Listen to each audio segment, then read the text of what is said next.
Every fall semester since 2005, the library has had the privilege of hosting lectures and conferences in celebration of this special month. This afternoon, we're pleased to have with us Dr. Carmen Peraita, Professor of Renaissance Studies in the Department of Romance Languages and Literatures, who has been at Villanova since 1993. She is a native of Madrid, Spain, and holds a PhD from the University of California, Santa Barbara. Before coming to the U.S., she studied Hispanic philology at the Universidad Complutense of Madrid and political philosophy at the University of Paris, with professors such as Herbert Marcuse and Gilles Deleuze, among others. She also spent her years studying Arabic language and literature at the University of Baghdad with an Iraqi scholarship. Dr. Peraita has published extensively, including 2 books, 2 critical editions, and a translation over 30 scholarly papers on a variety of issues related to early modern historiography, the history of the book, and practices of reading and writing. Her talk today, which is entitled Early Modern Multimedia from Valencia to Cusco, is part of a new project on publication processes in early modern Europe. So, I'm going to stop talking now and turn the stage to Dr. Peraita. Thank you, Min, for your nice presentation. And thank you also especially to Falvey Library for organizing the Hispanic Heritage Month and for inviting me to present my, my research. So new information technologies like cybernetics or the internet create new challenges in the way societies organize knowledge, disseminate information, and publish text. But the development of new technologies which radically change the way societies communicate have existed in different time periods. The printing press slowly transformed forever the ways early modern societies dealt with writing, reading, communicating, etc. For instance, publication in early modern times meant several different things. It could mean printing a text, circulating handwriting manuscripts, or publicly reading a text aloud. For instance, a law was considered published when read aloud in different parts of a city. Likewise, in our society, the internet is rapidly changing the concept of publishing itself. Today, I examine a specific publication event that took place in Valencia in the 17th century, which not only emphasized the information that needed to be circulated, but also evoked in a symbolic way the revolution brought along by the new technology of the printing press. Excuse me. So I'm going to read my presentation, but please feel free to interrupt me if you need some clarification when I'm reading. At 4 o'clock in the afternoon on Quasimodo Sunday in 1662, the Manifestazione, a public procession organized by Valencia, started in the city, in the streets of the city.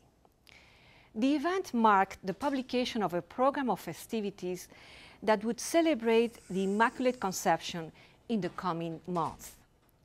The city has erupted in joy over Pope Alexander VII's brief on the Immaculate, which has also delighted other Spanish cities and the King Philip IV himself.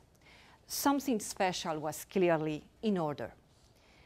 For previous events, Valencia had announced its program in the usual way, whereby the town crier will walk to strategic points of different neighborhoods, reading publicly the program, accompanied by the jurats or city magistrates and the sound of kettle drums.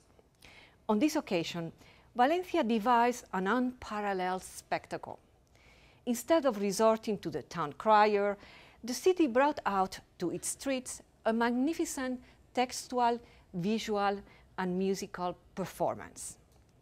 Weeks before the city's Manifestazione took place, several Valencian institutions, for instance the nobility or the various academic disciplines of the university, had organized public celebrations characterized by unprecedented splendors, creativity, and extravagant spending. With their Manifestación, the city magistrates, representing the city as an inclusive community, were not content to simply emulate the previous celebrations, but sought to exceed them all.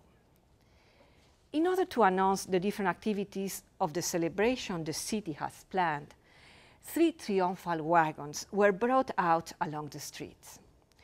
The wagons staged a narrative sequence, a tableau vivant. 200 trumpeters opened the procession. Several heralds on horseback dressed in satin precede the 3 wagons, each of which prominently displayed the city's coat of arms. Skillful dances performed by the oldest guild of Valencia, I quote, making agile jumps, turning in a variety of ways without making any mistake, gave way to the first wagon of the Manifestación of this extraordinary publication event through a public procession.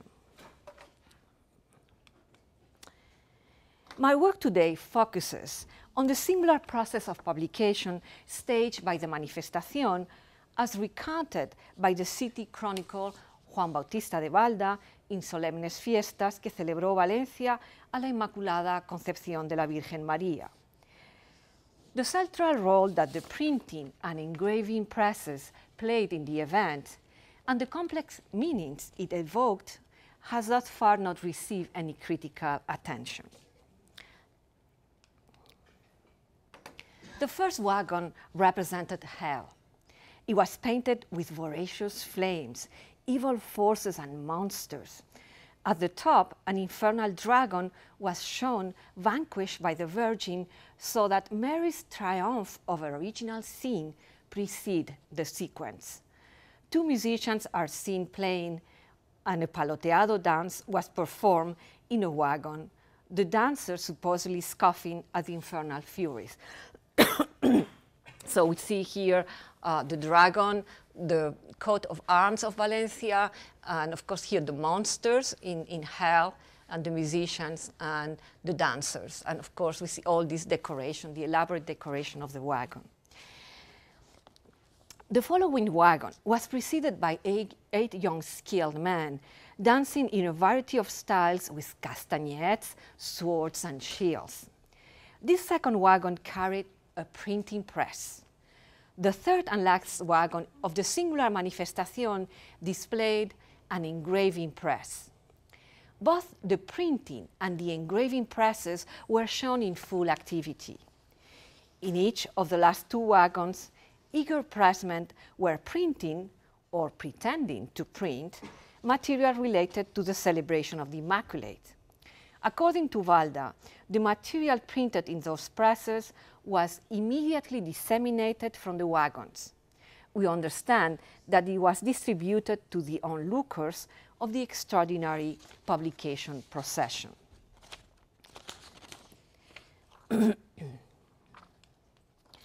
Balda described at length the design of the second wagon. Beautiful moldings, cornices, columns, and pilasters of gold and refined colors. At the top on a throne was a large sculpture of the Immaculate painted with extraordinary care and pleasant colors. On the front, Valencia's coat of arms with the characteristic bat was prominently displayed. Along the wagon, several children were dressed as angels in multicolored satin with showy garlands and flags painted in gold. In the center of the wagon was the printing press.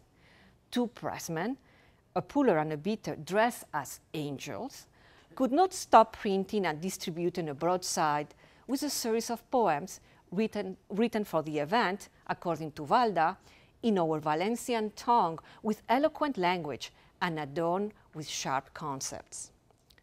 Next to the press, elegantly dressed with a cape and a hat, a gentleman held in his left hand a gathering, that is a piece of paper folded, using a gesture apparently indicated that it has just been printed. So we have here the Immaculate.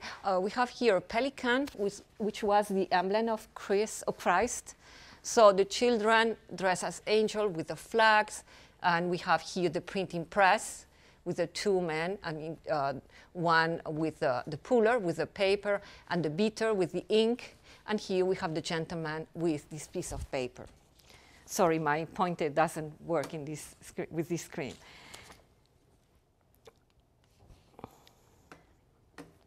A dance by men dressed as gypsies precedes the not less beautiful Third Wagon, which in the front carried 3 musicians playing and singing sweet consonances and melodious air to the Virgin.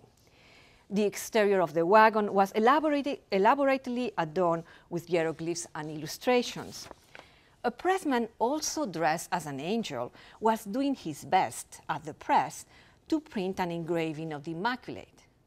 The pressman has his left hand on the wheel of the press and the right on the platen. That's it. He's shown in the moment of printing the image. In a small table behind him, a bottle of ink and instruments for engraving can be seen. On the right side of the wagon, a man raises his left hand as if to show onlookers a piece of paper, which we presume to be the engraving distributed from the wagon. The chronicle explained that the image was designed for the occasion and was inspired by the poems printed in the preceding wagon. The engraving was printed on regular paper for everybody, but on taffeta, means silk, for a group of selected people, a clear indication of how, in every imaginable circumstance, the printed production helped signify social differentiation.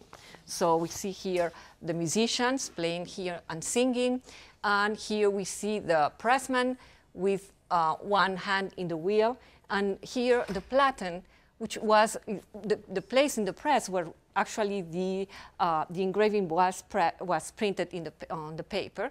And here we see a man raising this piece of paper, probably the engraving itself, and we see here a small table where we have the ink, so the instruments to engrave. And it's interesting also all this decoration of the wagon, and here at the top the angels.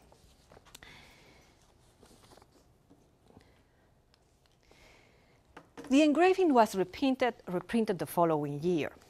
Balda indicates it is the same engraving shown as frontispiece of this book, but in a smaller format.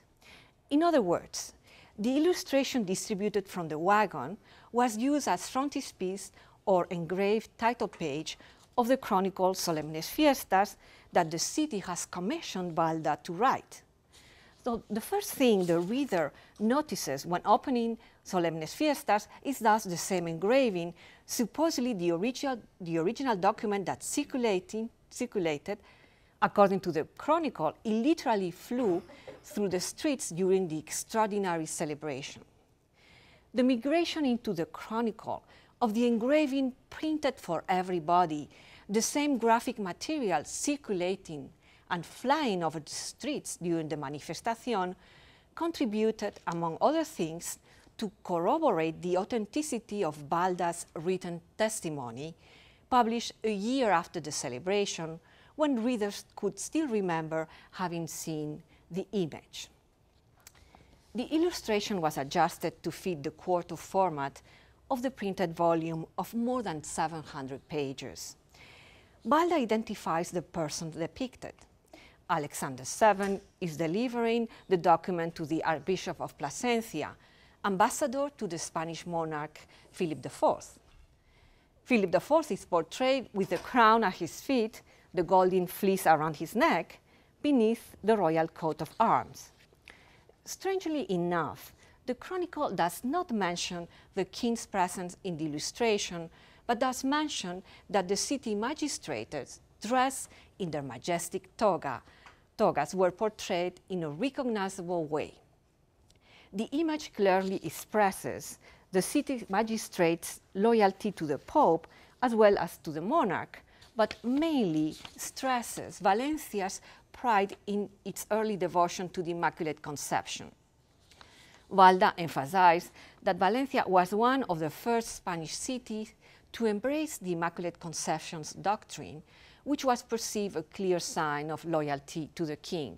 So this was a very controversial doctrine, especially between Dominicans and Franciscans. But Philip IV personally supported and for him was very important, this doctrine of the Immaculate Conception. So it became, at a certain moment, it became a political issue in Spain.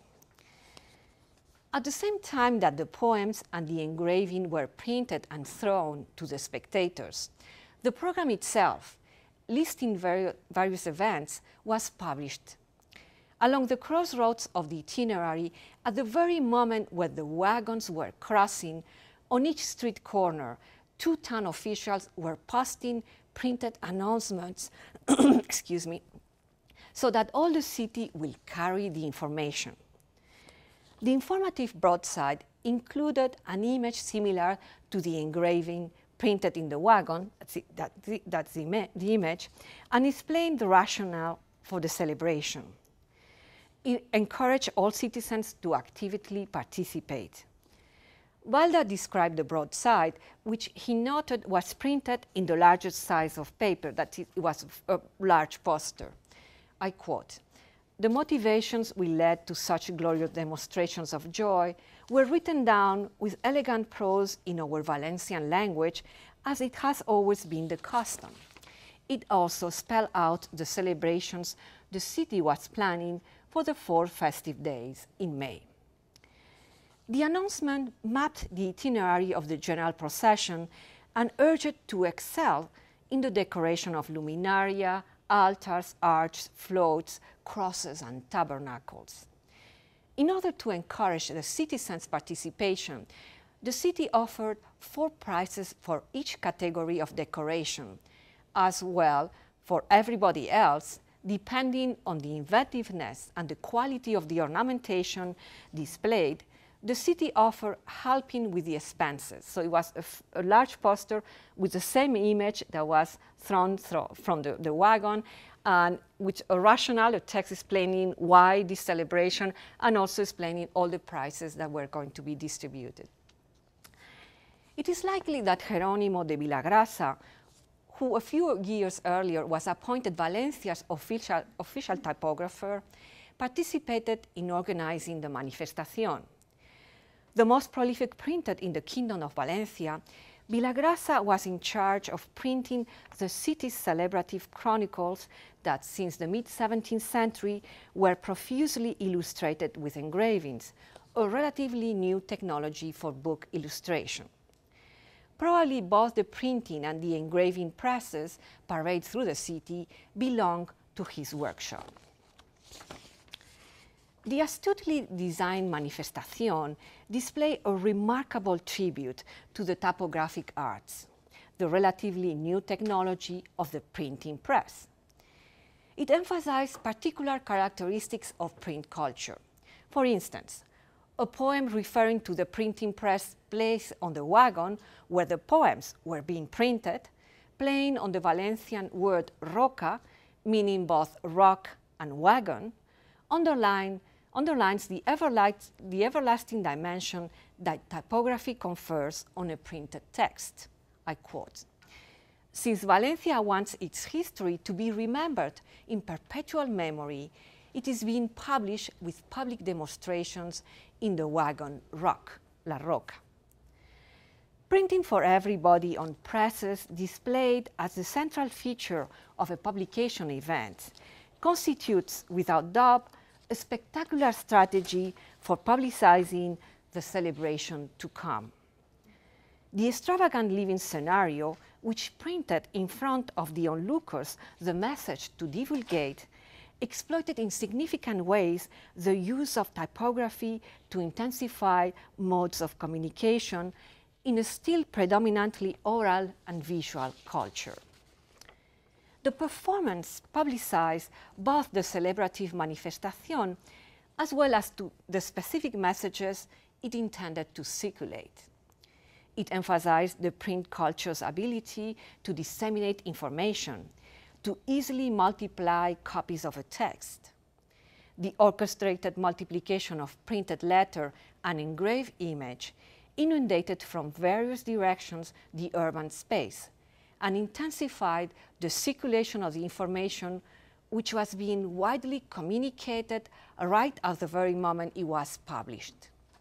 The spectators participated as immediate consumers of the poems and image just printed, reading at the same time on a posted broadside the news of the festive events to be celebrated in a few weeks.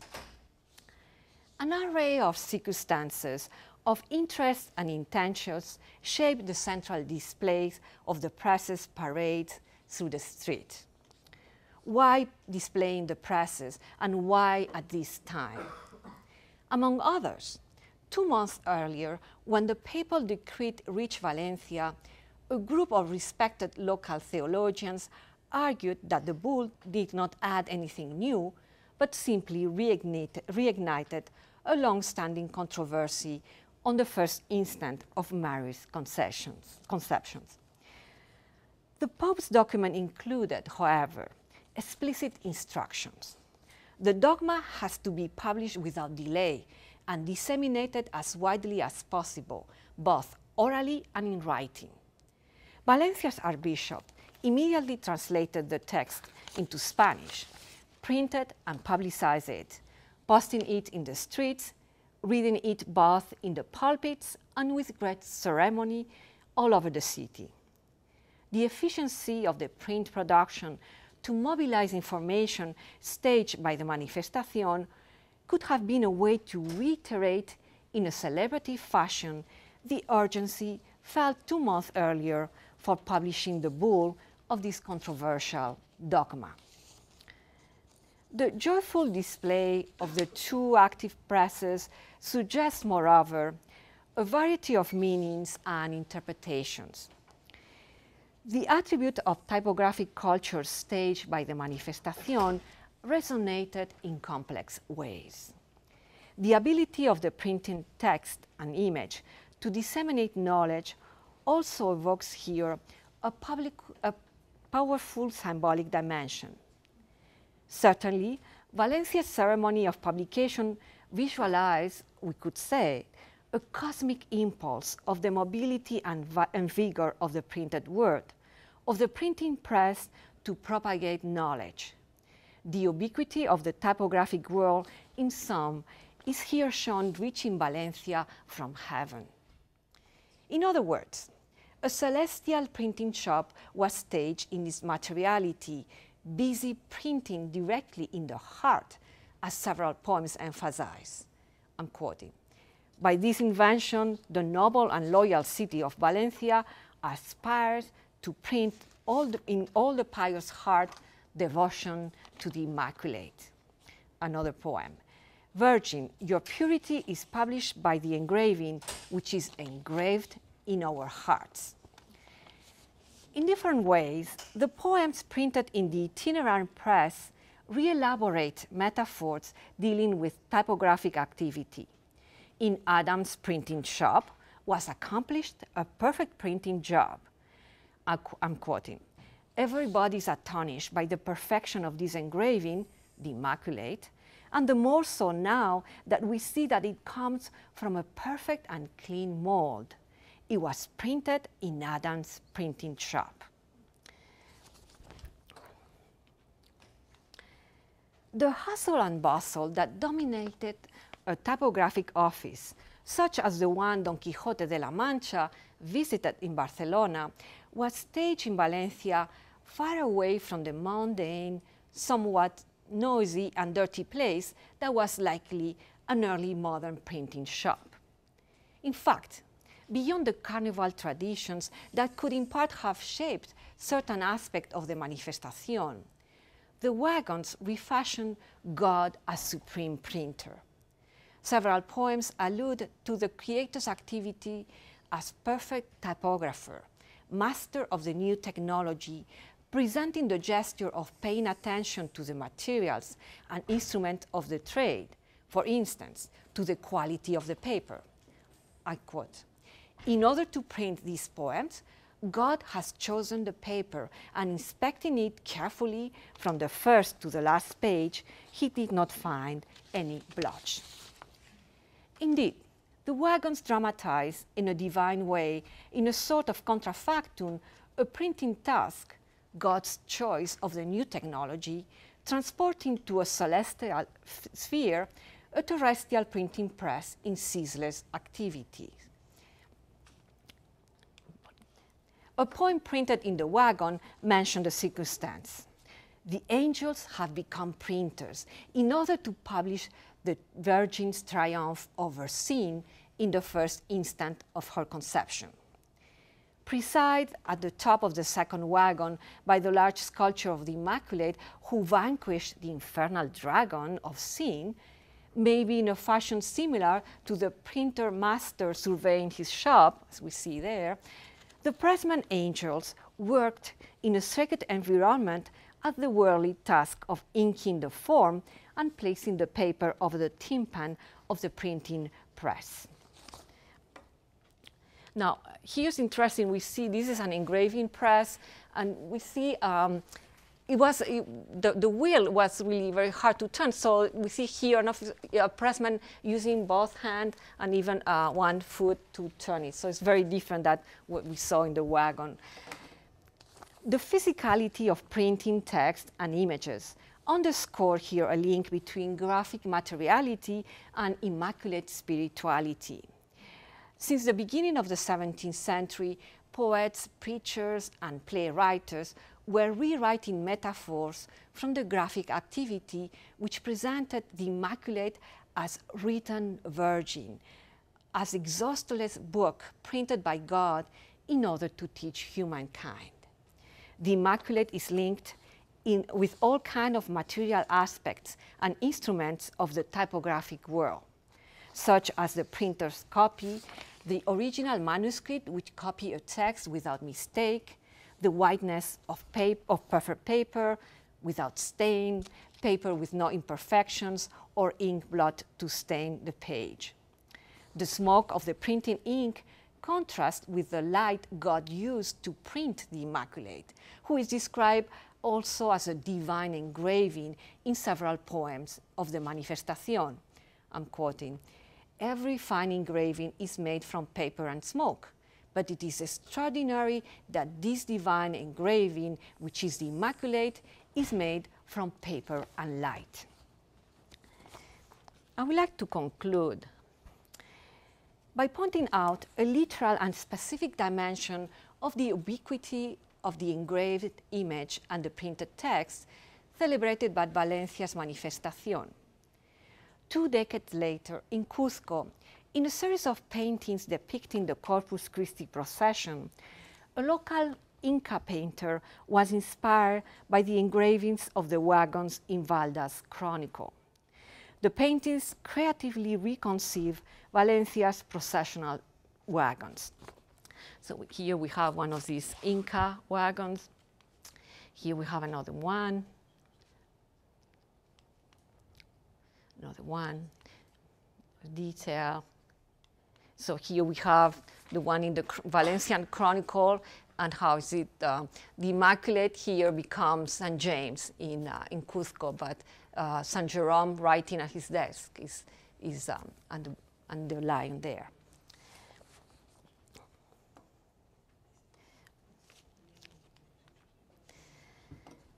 The wagon with the engraving press was refashioned as a wagon from the Andean Hospital of Naturales. In this imaginary Cusqueño wagon, the 3 musicians are depicted at the front. The Immaculate, this here, is replaced by the Virgin of the Candelaria, which was the patron of the Hospital de Naturales. The engraving press is shown with the wheel. The pressman is making the same gesture of turning the wheel, but it has no platen. And the man raising his hand to the public on the side of the wagon no longer holds a piece of paper. So we see the same, the press, that part of the press, but the platen, which, as I say, is the important place where the engraving was printed, here is missing. So it's only this piece of the press, of the printing press. Now the small table here with the ink and the instruments to engrave also is not shown here. And the man with what we suppose is showing the engraving that has just been print here is raising his hand, so it's the same gesture, but it has nothing, it's empty. Apparently, the painter did not understand fully the artifact he was copying, because printing and engraving presses did not exist at that time in Cusco, although they exist in Mexico and in Lima, but they still had not arrived in Cusco. Thus, much like the pages thrown from the wagons in Valencia, the image of the engraving press had taken flight, reaching Cusco well ahead of its material form. Thank you very much.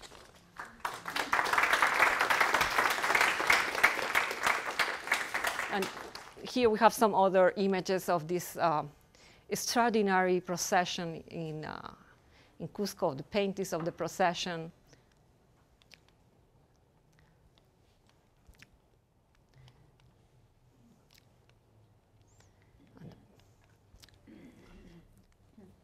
So questions, comments? Yes? But in Cusco, this was the main event. This was not the projection of another event that was going to come. No, and it's different because in Cusco, this is a corpus procession, which they were also in Valencia. And part of the wagons are not copied from the Manifestazione, but from the procession.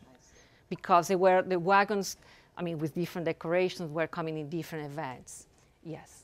Yes, so it's not a publication event, but some of the wagons come from the procession to the Immaculate. But still in Valencia today, in the Corpus Christi, you see some of the wagons. They are still and Cusco, I think, also in the Corpus Christi is still an important event.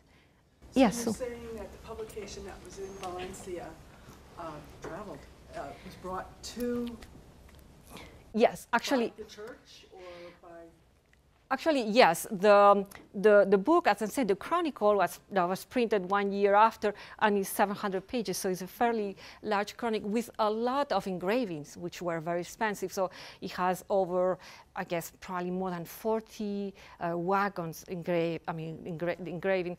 So it was brought by the Archbishop, who was in Madrid at the time it was published in Valencia, and who was an art collector. So he brought his art collection to Cusco, and we know that he brought a copy of the chronicle, of Valda's chronicle. So that's what exactly the painter, who probably was not able to read, so really didn't exactly know what it was this press. But yeah, we know that it was directly copied from the book, from the engravings in the book. But, yeah. Yes. What is very interesting to me is that nowadays there is a lot of talk about intermediality as the next thing after intertextuality. And here we have an example from the 16th century of exactly that. Sylvia, that's exactly what I'm trying to divulgate, that, I mean, the 16th, the 17th century, I mean, we talk about this thing, we talk about hypertext, we talk about intertextuality. I mean, of course, it's in different ways, but some of the issues that were raised, I mean, we can trace very interesting kind of analogies, and I think it's fascinating, as you say. Of course, I also have to say that the opposite. I think the fact that now we have all these debates on intertextuality, on new on information technologies, help us to look at the past with different eyes. And I think part of the very important interest in the book as an artifact comes right at the moment when we're starting to read, I mean, e-books, etc., and we are really starting to see things in the early modern books that before maybe we take for granted. So I think it's a very dialectic. I mean, I think the past has to be studied from the present and vice versa. Yeah, I think it's a lot of fun. We should try to teach something together. Okay. Of course, the 17th century is a very sophisticated society, so you see a lot of the stuff that we are actually seeing today already taking place then. But maybe you said it and I missed it. Why Cusco of all places? Why Cusco? Well, I think it was in part is there is always a fact. I mean, I think it's chance. I mean, I think the fact that this bishop brought that book and it was seen by the because this Archbishop was the one also, I mean, commissioned these paintings. But why Cusco? Well, Cusco still was a very important place at that time and had a very important Corpus Christi celebration. So I think it was a chance, but it maybe would not have happened the same way in some other city. So I think there was a bit of chance, and the fact that Cusco had this very elaborate Corpus Christi. I mean, actually it's interesting because the wagons, Cusco didn't build wagons for the procession until the 18th century. So it was a completely an extraordinary artifact that they have never seen. But they copy and integrate in these paintings that on the other side are very realistic. So they are really portraits of the people. We can recognize the specific houses, the palaces, etc. So the paintings, they combine a very realistic view of the city with artifacts that were invented or copied from this chronicle. But I think Cusco was also a very sophisticated city at that time, for different reasons than Valencia. I mean, both cities are very peripheral in some ways. This is not the court, and I think that's also very important. Like yes. Mexico, right? Mexico City would have been more important at the time, and maybe even Chile, Santiago, or something. Well, no, I think still Lima was Lima, yeah, right. Lima and Cusco were, but Lima at that time, Lima had printing presses and important convents and also. Maybe more Cusco than Lima, because you have to remember that Cusco was the city Yes. capital of the Inca Empire. Yes. And when the Spaniards got there, Cusco was a huge city. Yes, yes, and it was the center of the very, very sophisticated empire. And actually, all these, as I said, in this procession, you see the Inca leaders. I mean, that again, where we know the names. I mean, etc. So yes, in terms of the thing is, at that time still, which is interesting, they were not printing presses in Cusco, although they were in other parts of the, of New Spain. From the ocean. Yes. But of course, it was one of them. I mean, it was the capital of the Inca Empire. There's no question. It was a very important city. The Yes. first printing that was done in Quechua, right? So not engraving, but I mean the printing. I'm surprised that it was in Lima. I thought it was somewhere else than Lima for the first printing, because first printing was done for the Evangelio, for Yes. the evangelization that was done in Quechua. Okay. Well, we have. Spanish. It's very interesting. We have at that time, I mean, in the late 16th century, we have polyphony in Quechua, and it's exactly the polyphony, the European polyphony, but sung in Quechua. So yes, definitely there was a very natural thing of mixing the new technologies or the new type of music with, or the different type of music with the Quechua. Definitely, yes. Sorry, but I have so many questions. That was very interesting. What was interesting to me, that I don't know much about this, that the translation of the texts were not to Valenciano in Valencia, but to Spanish. What does that mean? Because I imagine that Valenciano was a very important language at that time in Valencia, and is this some imperial imposition, or there were certain texts that were in Spanish and certain texts that were in Valenciano? Can you say Yes, something? I mean, that's always a very important part in all these many cities, chronicles printed in the 17th century in Valencia. So they are bilingual. I mean, so certain things are done, certain poems could be in Valencian, certain poems are in Spanish.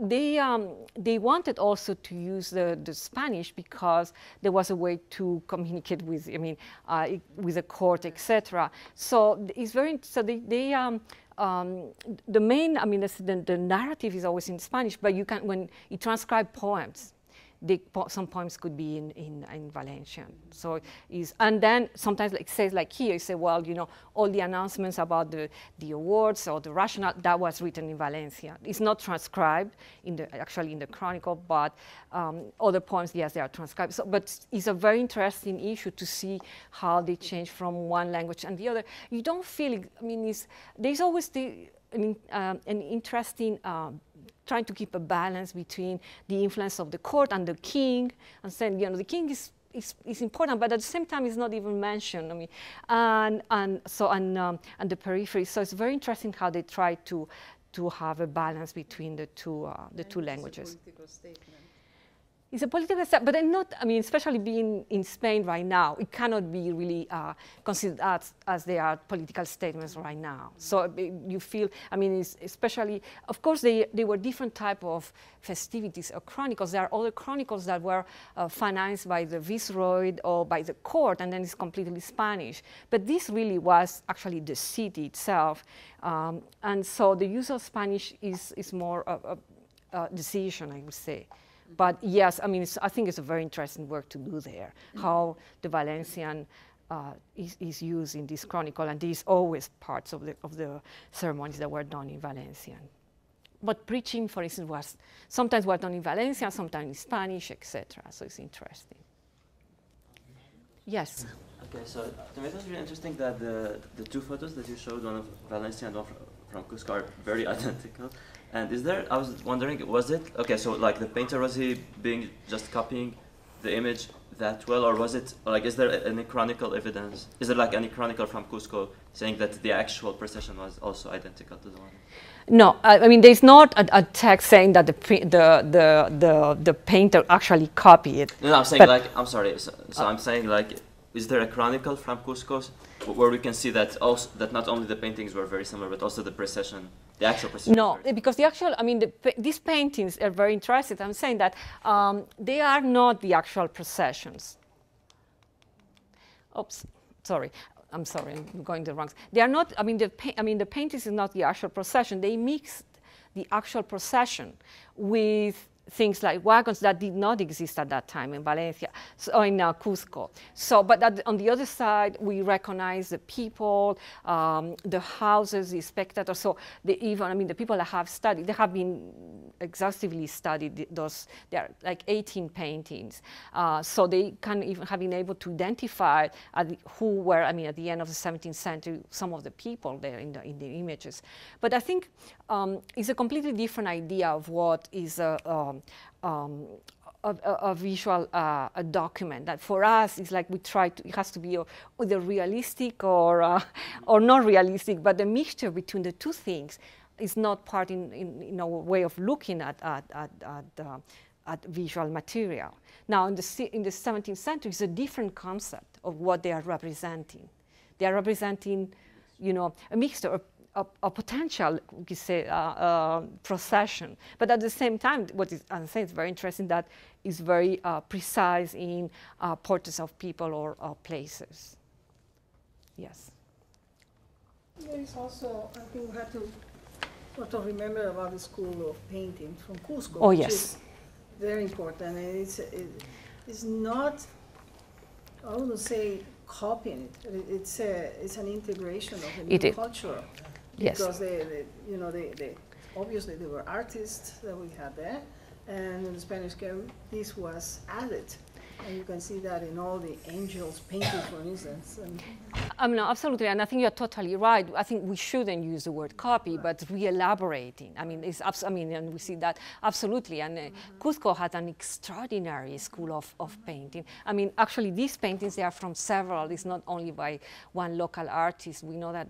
Probably at least 3 people, different painters participated. And I totally agree. I mean, the word copy is not the appropriate. It's really a re-elaboration. And again, maybe here we are using our, our 21st century idea of, copying, plagiarizing, because we have to apply that also to literature. I mean, yes, imitation. Anybody could take a document or the text, add it, and nobody ever questioned that. That was actually expected the imitation in the re-elaboration. Also, if you go to the cathedral in Cusco and you see the beautiful painting of the Last Supper, and Jesus is eating a cuy. It's a queen. Guinea pig. Oh my God. Nice sauce. Wow. Yes. Totally backing up. You said that the poster-like broadsides on were being, in the language itself, Valencian. Valencian, exactly. But what was the literacy rate? They still had to use town criers. Oh, yes. Yes, yes, definitely. The literacy rate was not very high, and they used town cries. And then here, in some ways, all this event with the 3 wagons and throwing all these messages, I mean, was a way of maybe orally knowing what was happening. So yes, of course, yes. I mean, actually, it's very interesting the verb to read in the 17th century. So if you remember in the Quixote, there is a very interesting scene where a whole family in the Venta that they are illiterate, they don't know how to read. They talk about the books they read, and they are their own preferences. And so to read in the 17th century meant also to hear somebody reading aloud a text. So we very often in the text we can see people, illiterate people, talking about the readings. So that's a very interesting use of the word leer, to read. Yes. So it was really a much more, I mean, different type of process than today. I mean, it was much more social, and yes, it was listening to somebody reading, like happens in Don Quixote.